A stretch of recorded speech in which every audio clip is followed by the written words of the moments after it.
Hello everyone, Mark Hackle, Macomb County Executive, John Paul Rea, Deputy Executive, just giving you an update, kind of our weekend update if you will, on what's going on with the COVID, as well as some of the other things that are happening here in Macomb County, exciting things that are happening. So with that, our numbers are still, once again, pretty reasonable, and we're fortunate to be in the position we're in. Mark, it's control and containment. Obviously, a number of things hitting the news the past couple days. Governor Whitmer coming out with Executive Order 143, which scales back restaurant and bar operations. However, when we look at where Macomb County is at right now, only 3.4% of all cases are testing positive for those individuals that are coming in to test, which is still in that safe range. We're also looking at our test capacity actually increasing, which is great. We're now testing nearly 1,000 individuals a day in Macomb County alone, which is very, very positive for us. Again, only 17.9 cases per day coming back as positive over that 7-day average, so very much on top of that. And again, our 7-day average for deaths is just 0.1/1/10. Manageable numbers. We're undoubtedly keeping our eye on some of these blips that are popping up across the state of Michigan. But again, when we look at here in Macomb County, still stable trends and responding every single day. That's interesting. 0.1, it's a tenth of I guess, if you will, a percent. It's not 1%. Yeah, it's a tenth. It's 10. So that's incredible if you stop and think about that. But again, credit to our health department and the testing that's going on, trying to get ahead of this. We know when you do more testing, there's going to be, I guess, more positive results that do show up as a result of that. But again, opening the economy. I don't think anybody thought that opening the economy was going to, produce less, I guess, cases, if you will. We knew there were going to be more cases. So there has to be that give and take of opening up the economy. Can't have complete shutdown, people in isolation.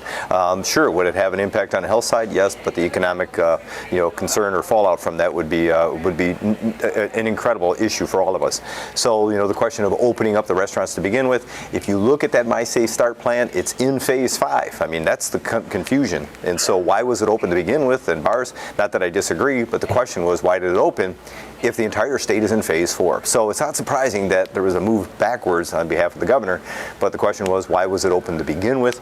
Again, I don't disagree. I think most restaurants and bars are going to be reasonable, much like the gyms and the hair salons.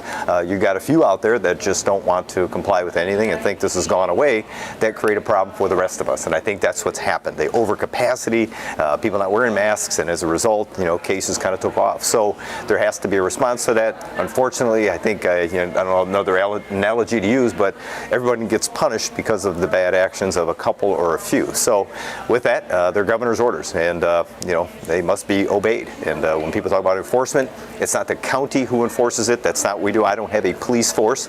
There is a sheriff's department, but they respond to local jurisdictions that they represent as a first responder for those communities.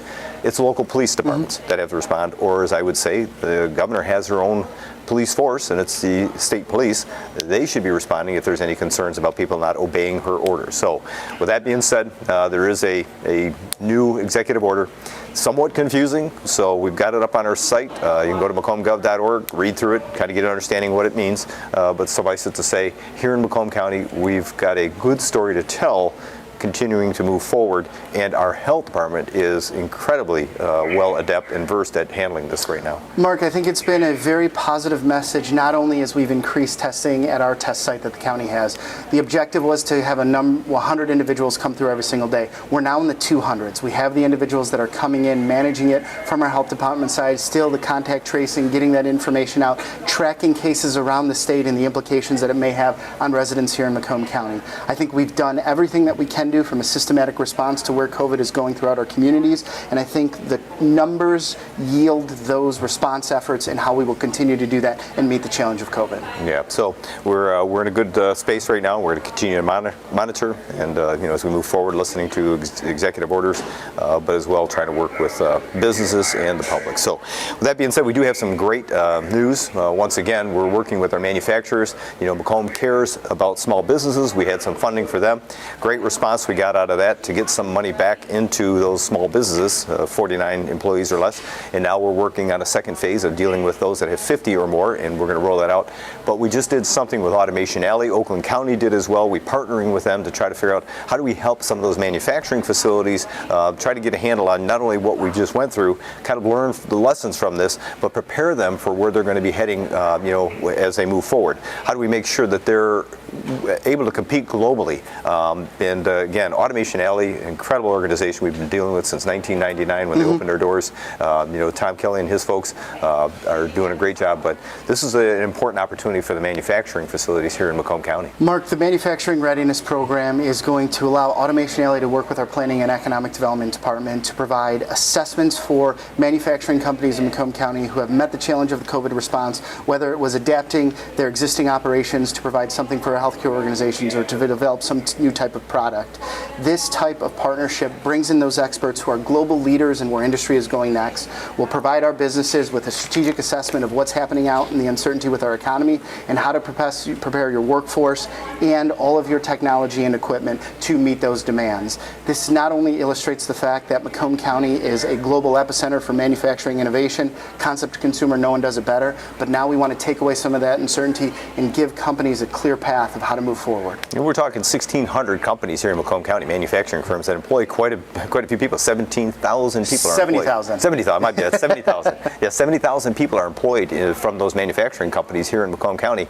That's an incredible, resource for us, and again, economic base. So we're going to continue to reach out and work with them to make sure that they're not only viable, but going to be competitive moving into the future. So, credit to Steve Casson when he first started. Yeah, absolutely. He's the guy that hired you, as a matter of fact. Absolutely, yeah. As a planning director, and then yourself taking it on. You did a great job, and it's the team that you pulled together. An incredible team in our planning department, now led by Vicki Radd, who's really been the forefront of trying to figure out how do we help with some of these CARES dollars, getting them to our businesses here in Macomb County to try to keep them, up and running and help them be not only sustain, their livelihood of what they're doing, but to try to get them ready for what might happen in the future, and even if there is another type of pandemic similar to this. So, great job, and again, hats off to the work that they're doing in planning right now. Mark, it's about the partnership, it's about the engagement. Vicki and the team, not only from day one of the COVID, have been able to counsel and guide over 1,000 businesses in Macomb County, whether it was the MEDC grants that first went out, whether it was phase 1 of Macomb County Cares for Small Business,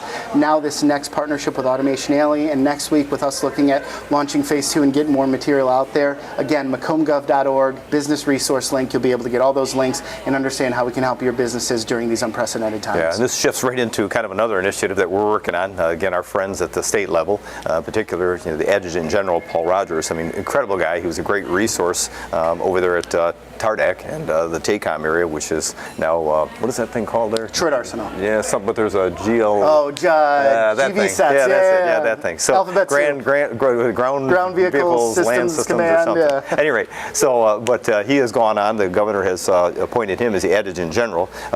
General Vadnais was there, and with that, he made an appointment out at Selfridge, and General Ralph Mommen is the guy that's the base commander out at Selfridge, who replaced General Slocum. Again, interesting enough, we've had great relationships at the state level, as well as past and present, as well as out at Selfridge Air Base, and there's been a tremendous amount of community support for Selfridge.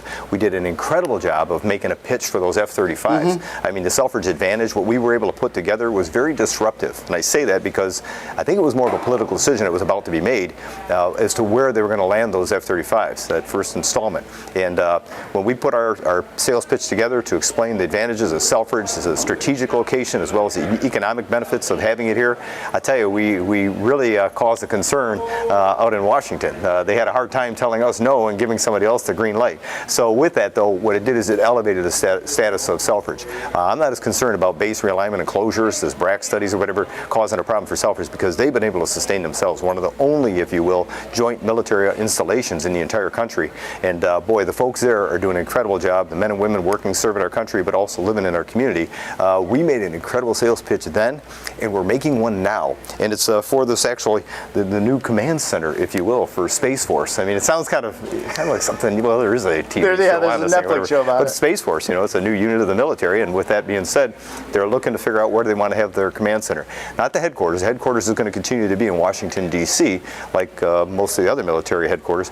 But when it comes to the command center, right now Colorado was the place they were looking at, or it is right now, but they're still given other areas and an opportunity to compete for this, and we have become extremely competitive as a result of the efforts and highlighting that asset here, Selfridge Air Base. Mark, it starts with, as you highlighted, Selfridge being a joint force base with all 5 branches of the armed forces and the DoD and Homeland Security. Then it expands to over 650 defense contractors that we have in our community. The ability to serve all branches of the military on innovation, also contracting and procurement, the knowledge base that's here too. We've started that messaging and story with the Selfridge Advantage, and it comes true with every single opportunity that comes out from our federal partners, and now with that great partnership with General Rogers at the state level. We have established a case that these types of capabilities can be serviced here in Macomb County, and that we have the knowledge base and the technical innovation and forethought to figure out where this goes next and how we continue to service it. Yeah, and the academic part of that too, I mean, the universities that we have in and around this area add the value to it. Our workforce, the labor that we have is, again, matched by nowhere else in the entire country. The defense capacity that we have, defense capital of the Midwest, I mean, we really have a tremendous opportunity and advantage. And let's face it, our partners at the federal level, those that are representing us, are very much in line with us in trying to figure out how do they position Macomb County or Selfridge Air Base as being the location for this new command post for this space command here. It's going to be a unique opportunity again. And even if we fall short, that's interesting. People will say, but hasn't it already been determined that it's going to be Colorado and this is just kind of for show or whatever? I never look at that as saying, well, this is all for naught, because every time we do that, people start to realize how important that is, not only here locally, but across the country. And people start to realize the importance of Selfridge. So there will be some other, if you will, satellite facilities as a result of what happens, even if the command doesn't come here. So this puts us in a great position for future opportunities as well. So we're going to make our best sales pitch. Mark, it's about raising the brand, it's about raising the profile. When we started this defense conversation many years ago here in the county, it just happened in a few conference rooms. Now, whether it's the halls of the Pentagon, whether it's a defense showroom floor in Washington, D.C., or whether it's at the highest levels of strategic decision makers for the DoD, people know where Macomb County is, and we're a part of that conversation. Yeah, we're proud of that. So with that being said, we also want to remind everybody, Census 2020, fill out those census. We are leading the country as a large county, being up on top is number 1, filling out and returning on those censuses. So we want to continue that. And with that, it's also the 4th of July weekend. That is one of my favorite songs, man. Bruce Springsteen.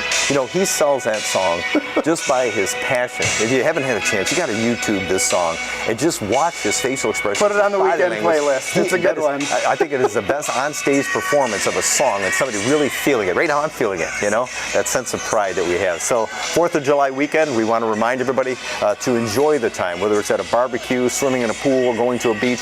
Enjoy this weekend. Again, there is a sense of pride we have here, talking about Selfridge Air Base, defense capital of the Midwest, making things that protect those who protect us. This is what Macomb County is all about, that sense of pride we have in our country. So, on that note, be careful. And as far as I got to go back to my law enforcement side of this as a sheriff, if you're going to have to go ahead and light fireworks, be very cautious, be careful doing it. Make sure the kids are not in around that area, and don't drink if you're going to be doing something like that. So, with that being said, be safe. Have a wonderful 4th of July holiday, and you got to play Bruce Springsteen at some point in time over the weekend. So thanks for queuing that up, JP. Anytime. So on behalf of JP, myself, and the rest of us here in the county, we want to continue to keep you informed. MacombGov.org is where you're going to get your information. More importantly, we want to have you keep you and your family safe.